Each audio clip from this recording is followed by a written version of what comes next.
13 জন বাংলাদেশি অনুপ্রবেশ করার চেষ্টা করছিল কি, তাদেরকে আটক করা হয়েছে। ছবি দেখাবো আপনাদের। ভারতে ঢোকার জন্য জলপথকেই কি এবার বেছে নিয়েছে বাংলাদেশি জিহাদিরা?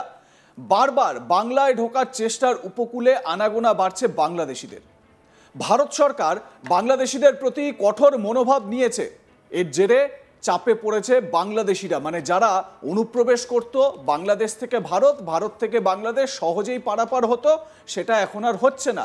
কি হয়েছে নতুন করে সেটা এবার আপনাদের বলি। 3 দিনের ব্যবধানে ফের বাংলাদেশি মৎস্যজীবীদের আটক করল পশ্চিমবঙ্গ পুলিশ। সুন্দরবন কোস্টাল থানার পর এবার ফ্রেজারগঞ্জ কোস্টাল থানার পুলিশ গ্রেপ্তার করে বাংলাদেশি মৎস্যজীবীদের। 13 জন বাংলাদেশি মৎস্যজীবী সহ মায়ের দোয়া নামক একটি ট্রলারকে বঙ্গোপসাগর থেকে আটক করে ভারতীয় নৌবাহিনী। ভারতীয় জলসীমা অতিক্রম করে এই বাংলাদেশি মৎস্যজীবীরা মাছ ধরছিল, এমনটাই জানতে পারা যায়। নৌবাহিনী তাদেরকে আটক করার পর বুধবার রাতে সুন্দরবন পুলিশ জেলার ফ্রেজারগঞ্জ কোস্টাল থানার পুলিশের হাতে তুলে দেওয়া হয়। ধৃতদের বৃহস্পতিবার কাকদ্বীপ মহকুমা আদালতে তোলা হলে বিচারক 14 দিনের জেল হেফাজতের নির্দেশ দেন। একবার দেখুন যাদেরকে গ্রেপ্তার করা হয়েছে, এই হচ্ছে সেই 13 জন মৎস্যজীবী। কিন্তু প্রশ্ন হচ্ছে, মৎস্যজীবীর আড়ালে জিহাদিরা অনুপ্রবেশ করে ফেলছে না তো? কোনোভাবে এদের মধ্যে কেউ জামাতের জিহাদি, এইটা নিশ্চিতভাবে কি একদম উড়িয়ে দেওয়া যাবে? হয়তো না। তার কারণ যেভাবে বাংলাদেশে পরিস্থিতি জটিল হচ্ছে এবং বাংলাদেশ যেভাবে ভারত বিরোধী একটা অবস্থান নিচ্ছে প্রতিনিয়ত, তাতে করে এই জিহাদি তত্ত্বকে উড়িয়ে দেওয়া একেবারেই অসম্ভব।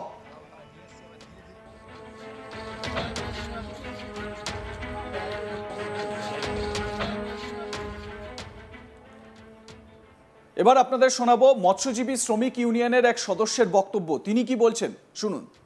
আমাদের কোস্টগার্ডের নজরে আছে যে ভারতীয় জলসীমা IMBL ক্রস করে একটি বাংলাদেশি ট্রলার এই পাশে ফিশিং করছে। সেই ফিশিং অবস্থাতে ওদেরকে ট্রলারটিকে ধরে মায়ের দয়া এবং ট্রলারটিকে নিয়ে এসে 13 জন লোক সমেত ফ্রেজারগঞ্জ কোস্টাল থানাতে হ্যান্ড ওভার করে। হ্যাঁ, তাদের কি আজকে কোনো আদালতে কিছু? হ্যাঁ, ওনাদেরকে মেডিকেল চেক আপ হচ্ছে এই মুহূর্তে এবং বেশ কিছুক্ষণ পরে ওদেরকে কাকদ্বীপ আদালতে ওদেরকে তোলা হবে। এদের কি জেল হেফাজতে না পুলিশ কাস্টডি নেওয়া হবে? না, সাধারণত ইন্টারন্যাশনাল এসব কেসগুলো আর পুলিশ কাস্টডিতে নেন না, জেল হাজতেই হয় ওনাদের। কয়েকদিন আগে 19 জন বাংলাদেশিকে গ্রেপ্তার করা হয় সুন্দরবন কোস্টাল থানার পুলিশের তরফে। সীমান্তরক্ষী বাহিনীর হাতে ধরা পড়লে তা 19 জনকেই সুন্দরবন কোস্টাল থানার হাতে তুলে দেওয়া হয়। এবার নতুন করে আরও 13 জন মৎস্যজীবীকে গ্রেপ্তার করা হলো। প্রশ্ন হচ্ছে, এরা কি মৎস্যজীবী নাকি এদের মধ্যে কেউ কেউ জিহাদি গোষ্ঠীর সঙ্গে যুক্ত, যারা ভারতে অনুপ্রবেশ করে ভারতে নাশকতার ছক কষছিল?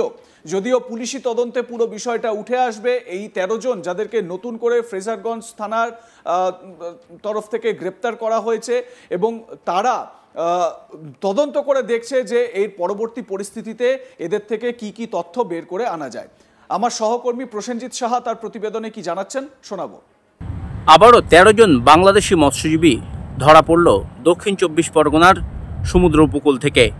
দক্ষিণ 24 পরগনার ফ্রেজারগঞ্জ কোস্টাল থানার পুলিশের হাতেই ধরা পড়ল কার্যত এই 13 জন বাংলাদেশি মৎস্যজীবী। জানা যাচ্ছে গত পরশুদিন অর্থাৎ বুধবার এই মৎস্যজীবীরা তারা ভারতীয় জলসীমা লঙ্ঘন করে ঢুকে পড়েছিল বঙ্গোপসাগরের ভারতীয় জলসীমায়, আর সেখানেই কোস্টগার্ড টহলদারি করছিল। কোস্টগার্ড তাদেরকে প্রথমে ধরে এবং তারপর জিজ্ঞাসাবাদের পর তারা জানতে পারে যে বাংলাদেশি মৎস্যজীবীদের ট্রলার সেটি। মায়ের দোয়া নামে একটি ট্রলারে এই 13 জন মৎস্যজীবী ছিলেন। তাদেরকে কোস্টগার্ড আটক করে নিয়ে আসে ফ্রেজারগঞ্জ কোস্টাল থানায়। ফ্রেজারগঞ্জ কোস্টাল থানার পুলিশের হাতে তাদেরকে তুলে দিলে ফ্রেজারগঞ্জ কোস্টাল থানার পুলিশ তাদেরকে গ্রেপ্তার করে।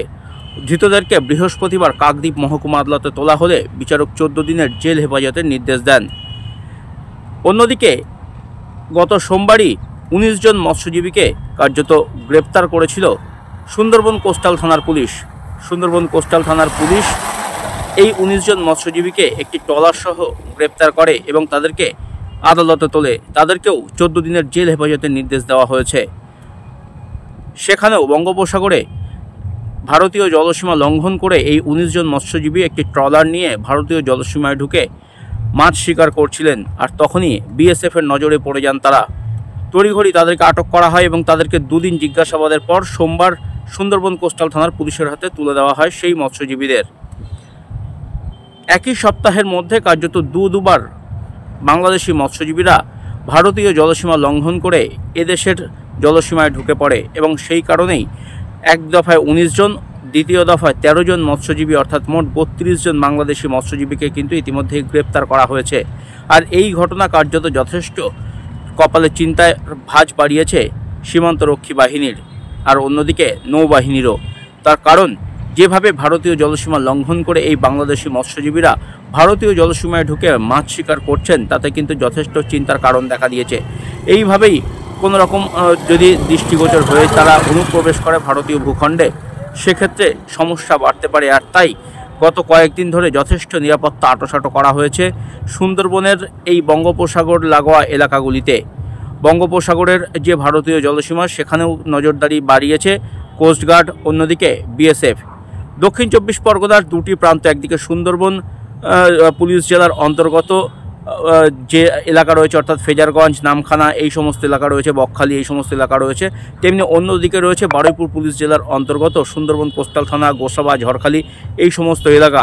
মূলত এগুলি সীমান্তবর্তী এলাকা এবং এই সীমান্তবর্তী এলাকার পর বিস্তীর্ণ জলরাশি, সেই জলরাশি পার হলেই বাংলাদেশের ভূখণ্ড। আর মৎস্যজীবীরা তারা বাংলাদেশের মৎস্যজীবী, তারা মাছ ধরার সময় এই জলসীমা লঙ্ঘন করেই কার্যত ভারতীয় জলসীমায় ঢুকে পড়ছে আর তার জেরেই কার্যত তাদেরকে গ্রেপ্তার করা হচ্ছে।